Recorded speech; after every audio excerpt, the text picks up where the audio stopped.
Hello. For the very last time, I get to welcome you to New Poem Day here on Shakesyear. That's right, we have made it to the last bit of potentially written by Shakespeare literature that there is. We've done all of the poems, we've done all of the plays, we've done all of the Apocrypha, except for this one. And this one may or may not have written by Shakespeare. The jury is still technically out on this one. This poem is called Shall I Die? It's sort of short, and it was found maybe in a stack of manuscripts around like 1984, so relatively recently.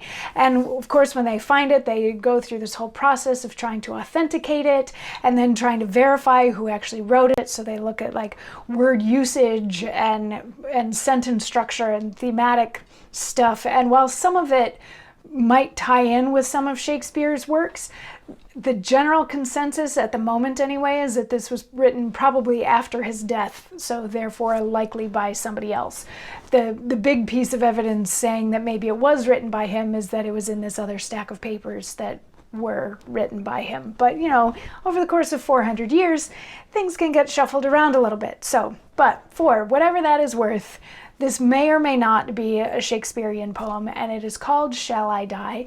It's got a very interesting structure, one that we haven't seen before, and there's some debate as to whether or not there's supposed to be 10-line stanzas or 8-line stanzas, depending on where you want to put the line breaks, depending on how it was first published or written out by hand, and all of these sorts of things. And there's also a lot of debate as to whether or not it's actually good, but that's something that we'll get to decide after we have heard it. So there's only 9 stanzas in this poem, so we'll do 3 at a time over the next 3 days, and then we'll be done with all of it. So stanzas 1 through 3 of Shall I Die go a little something like this. Shall I die? Shall I fly? Lovers' baits and deceits, sorrow breeding. Shall I tend? Shall I send? Shall I sue and not rue my proceeding? In all duty her beauty binds me, her servant forever. If she scorn, I mourn. I retire to despair, joining never. Yet I must vent my lust and explain inward pain by my love conceiving. If she smiles, she exiles all my moan. If she frown, all my hopes deceiving. Suspicious doubt, oh, keep out, for thou art my tormentor. Fie away, pack away, I will love, for hope bids me venture. 'Twere abuse to accuse my fair love, ere I prove her affection. Therefore, try.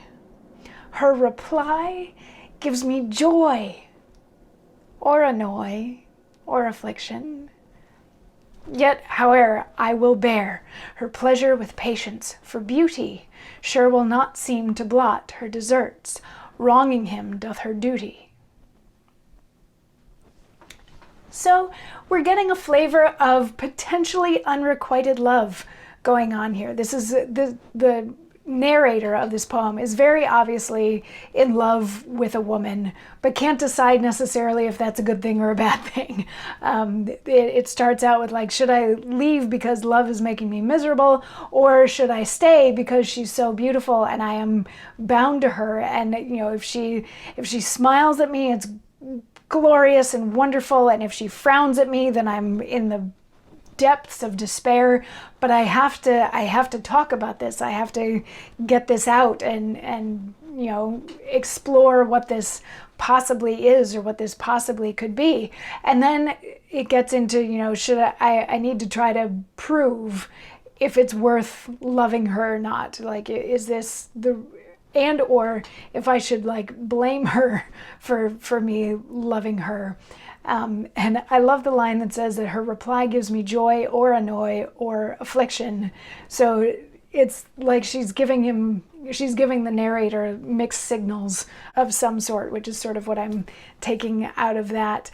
And then it's like, okay, but no, I'm going to put up with this because I have to, because I'm in love with her. And then we're going to get to hear a little bit more about her in the coming stanzas of this poem. So yeah, a nice angsty love poem to finish off Shakesyear. And I will see you tomorrow for more. Mwah.